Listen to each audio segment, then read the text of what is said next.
Alex Poatan Pereira não vai lutar no UFC Brasil e eu explico por quê.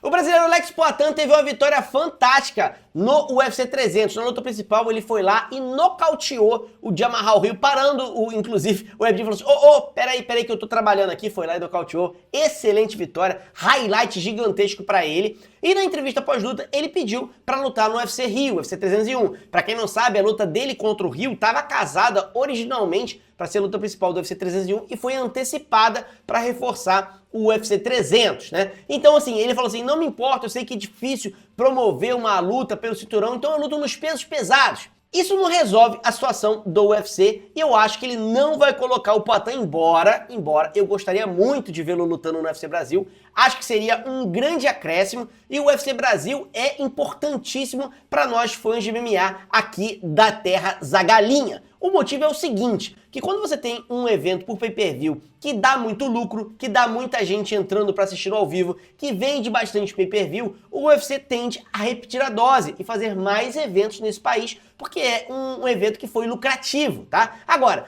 o ingresso para entrar no UFC já é muito caro pro público médio brasileiro, tá? Então assim, fazer gate no Brasil, fazer entrada de público presente, não é a coisa mais fácil do mundo. E vender pay-per-view com o card que foi mandado é muito complicado, porque assim, pro público brasileiro, tem atleta brasileiro em todas as lutas, tem campeão brasileiro lutando, é claro que a gente vai assistir, é claro que a gente vai ver, nós somos fãs de hardcore e vamos estar lá, mas e o público mundial? Será que o público mundial vai se interessar por esse UFC? Vocês lembram que há pouco tempo a gente teve um UFC China, colocaram um monte de chinês lutando e a gente assistiu de bom grado?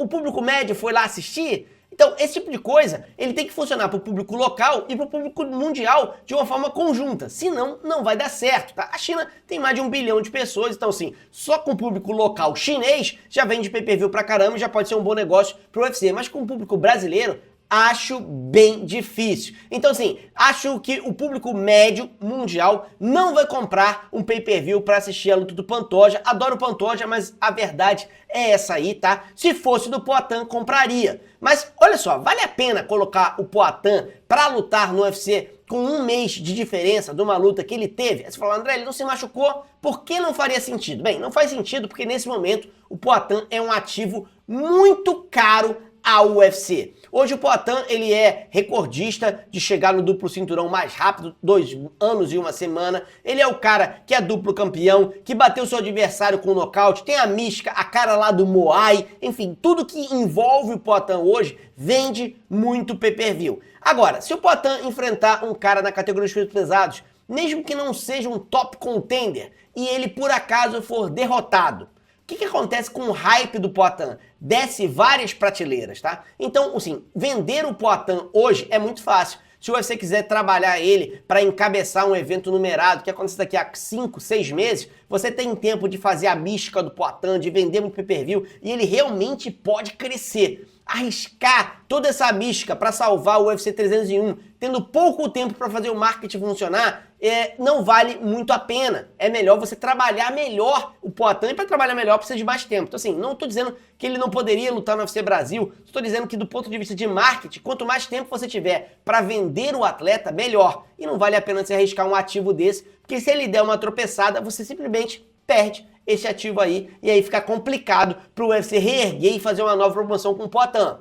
Ele consegue fazer? Consegue, mas não vai mais vender igual tá vendendo agora. A gente tá tendo aí vários atletas, vários lutadores falando que o Poatan é imbatível. Se o Poatan tiver o wrestling, ninguém consegue parar ele nunca mais. Daniel Cormier falou isso, comparou o legado do Poatan com o legado do Adesanya e falou assim, o Poatan é muito maior. Lá ele isso aí, hein? Lá ele.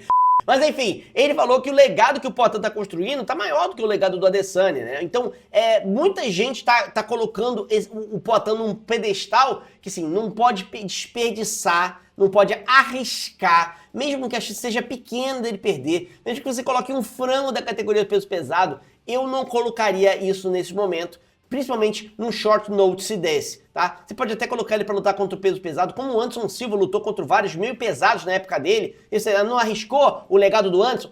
Arriscou, mas teve tempo de promover, né? Teve um tempo, uma promoção, uma mística, e aí você foi lá e colocou o Anderson para lutar. Eu acho que com pouco tempo não vale a pena arriscar o marketing todo que tem o Alex Poatan para salvar o UFC Brasil. A gente vai ter que tentar vender esse pay-per-view utilizando os atletas que já estão lá, já estão escalados. A gente não vai ter nenhum reforço para o UFC Brasil. Vamos ver como é que esse UFC performa, não só aqui para o público nacional, mas também na venda de pay-per-view internacionalmente. Vamos torcer para ele ir bem, porque aí a gente tem mais chances de ter mais eventos numerados no Brasil. E quanto mais eventos numerados, é claro, mais cresce o esporte aqui no nosso território. Então é isso, pessoal. Espero que vocês tenham gostado do vídeo. Não se esqueça de assistir o vídeo que está aqui do lado. Vai aparecer aí para vocês seguirem. Um abraço e até mais!